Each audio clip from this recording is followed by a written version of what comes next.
所有人负责，且当初能将艾拉抱回家也并不是没有代价。第二天一早，木屋外习惯性的排起了长队，为每个人都治疗过伤病后，鲍比带着艾拉坐上了小船。到达位置后，村民将渔网抛入水中，而艾拉也将自己的手臂伸进了水里。短短几十秒后，成千上万的鱼儿便朝他汇聚而来。村民们顿时露出了激动的笑容，却不知此刻的岛上却出现了意外。一名小孩仗着艾拉的特殊能力寻求刺激，竟吃下了一种含有剧毒的果实。毒性发作的时间大概15分钟。本以为有艾拉的存在便万无一失，不想赶到木屋时却发现没人。等到艾拉几人得知情况赶来治疗，男孩早已没有了呼吸。艾拉在尝试过后也表示无能为力，毕竟他只能治疗伤病，却不能起死回生。第一次有人死亡让小岛居民感到害怕，这同样对艾拉造成了巨大影响。而就在当晚，女人在切菜时意外受伤，却发现伤口并没有愈合。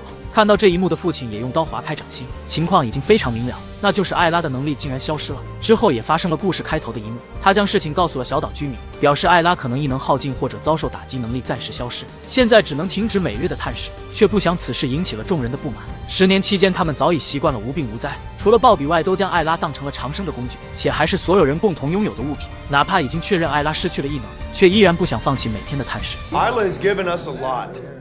Everyone in this room. Our help, good yields year after year, and our independence from the mainland. Giving that child a break is not asking for. 而就在鲍比力排众议准备离开时，艾拉的外婆却在下一秒站了出来。There is a long history of our town voting on matters of importance. She's my daughter, Faye. This is not up for community vote. The only reason you're her parents is because we all got to vote on it. Yeah. Yes, so let's have a show of. 投票的结果让人心寒，除了寥寥几人关心艾拉外，大部分的岛民并不在意她是否健康。第二天，木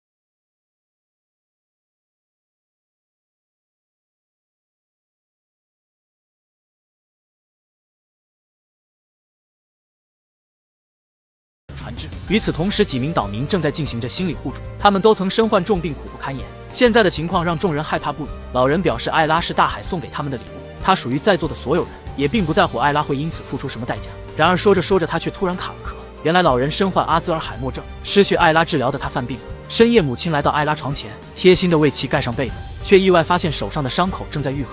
她立刻将事情告诉了丈夫，而鲍比的伤口也在此刻快速愈合。也许女孩的能力并没有消失，只是从全天24小时变成了沉睡之后。看到这一幕后，女人立刻下了楼，想要将老人带来为其治疗。鲍比却在此刻拦住了他，因为老人一旦知晓，便代表互助会全员知晓，那样所有人会再次缠上艾拉。此后，女儿甚至连睡觉时都无法安稳。艾拉已经长大且慢慢变成了大姑娘，她无法容忍每天睡觉时有许多人站在其床边，即使要治疗老人的病情，也要先做好工作。其实小镇上的居民不都是白眼狼？杰克便是站在艾拉一方的人，他本是一名医生，曾负责岛民的健康，见惯了生离死别的他非常感激艾拉。这天傍晚，他闯进了互助会，痛斥着众人的不知感恩和自私自利。然而你永远无法叫醒一个装睡的人，即使所有人都知道自己的行为非常卑鄙，却依然无法抵挡多活几10年的诱惑。最后的结果便是杰克被赶了出去，被赶走的他失望透顶，同样也心生恐惧。随后他来到了死亡男孩的家中，表示自己想要和他们一起偷偷离开。男人也向杰克展示了自己的杰作，并表示船只最多只能增加2个座位。与此同时，犯病的老人来到了艾拉家中，看到母亲浑浑噩噩的样子后，心生不忍的女人将其带到了楼上。再次走出这里，老人已经恢复正常。对方离开后，鲍比也被声音惊醒。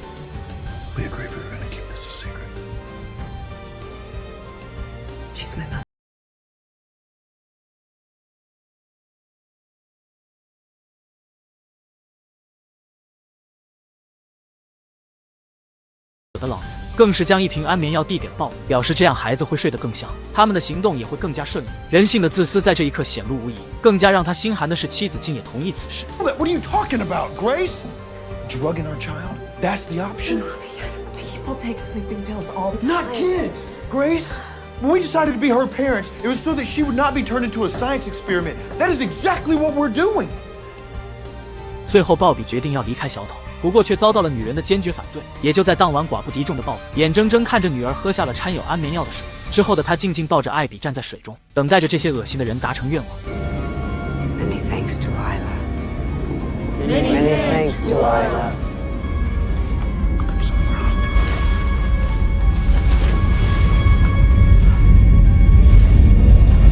昨晚的行动非常顺利，村民们得到了平安过冬的大量鱼类，身上的病痛也消失得无影无踪，所有人的脸上都露出了满足的笑容，却根本没人在意艾拉的想法。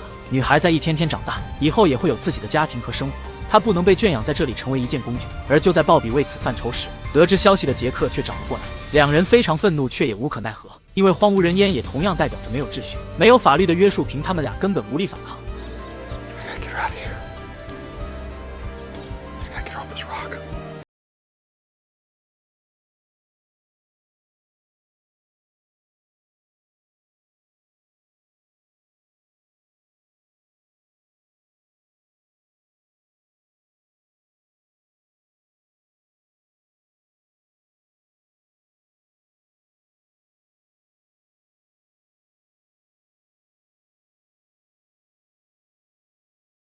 他突然感觉有些难受，没几秒便倒在地上没有了呼吸，而被碰倒的酒瓶中也出现几粒果实，和小男孩死前吃掉的一模一样。互助会更是一把大火，试图毁尸灭迹。与此同时，鲍比正抱着艾拉前去坐船，根本不知道好兄弟已经被残忍杀害。而小男孩一家也发现杰克的木屋被烧，意识到不妙的他们提前离开。等鲍比赶到时，只看到了对方的背影。Dad, come here.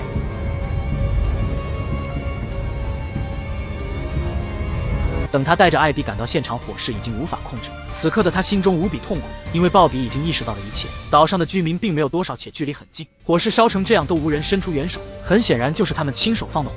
此刻的鲍比意识到他们已经疯了，必须尽快带女儿离开此地。而就在第二天，一艘快艇却朝着小岛驶来，岛民立刻敲响铁钟发出示警。作为村长的鲍比主动迎了上去，而一个岛民更是带上了手枪。来人是一名女警与社会服务部的工作人员。看到对方船上的枪之后，鲍比也面色严肃。原来昨天逃亡的一家三口报了警，将艾拉可能有危险的情况说了出来，不过却没有透露她拥有的能力。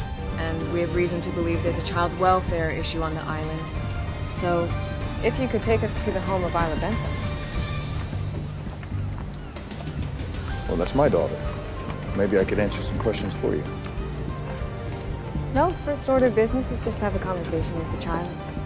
Thank you. 然而随着他们越发靠近艾拉居住的房子，岛民们的行为便越加让人害怕。而此时杰克的儿子朱尼尔来到了快艇前，本想偷偷离开的他却意外看到了调查表，上面关于艾拉情况的描述让他陷入沉思。另一边的女警也意识到事情有些不对，可惜无论她如何劝说警告，岛民们都面无表情地围在一旁。在出示了证件和说明来意后，女人独自上到2楼向艾拉了解情况。然而除了利用艾拉的能力外，岛民们对她并没有过恶劣行为，且鲍比一直尽力保护艾拉，没接触过外界的她非常单纯，直至最后女人也没问出她有什么危险。然而岛民的行为却让两人心生警惕，坚持要带艾拉前往陆地详细询问。当然其父母可以陪同前往，不过围在一旁的岛民却表示反对。如此一幕让两人更加确定这里有问题。而就在女警坚持带走艾拉时，男人突然掏出了手枪。互助会的成员情绪都非常激动，明确表示不可以带走艾拉。 Guys, But you're not Guys. taking this family. everyone, please relax. We'll be back. Everyone. No. 事已至此，工作人员的下场也不必多说。之后的他们将鲍比拖进屋内，为了不惹怒艾拉，他们没有任其死亡，而是让他保证不离开小岛且随意使用艾拉，只有给出承诺，他们才会救治鲍比。事已至此，他也只能妥协示弱。很快，老人便端着安眠水上了2楼，情况危急，他们没有解释。而艾拉却因为父亲不在，非常害怕。他不知道杯里是什么东西，也不知道母亲两人要干什么。出于本能的艾拉非常抗拒，除了鲍比外，两人只当他是工具，而工具自然要听人摆弄。最后，两人将其按在床上强行灌药。面对着即将死亡的鲍比和楼上传来的声音，下面的岛民却都面无表情。而就在此时，朱尼尔却持枪闯了进来。他是艾拉最好的朋友，也是为数不多真正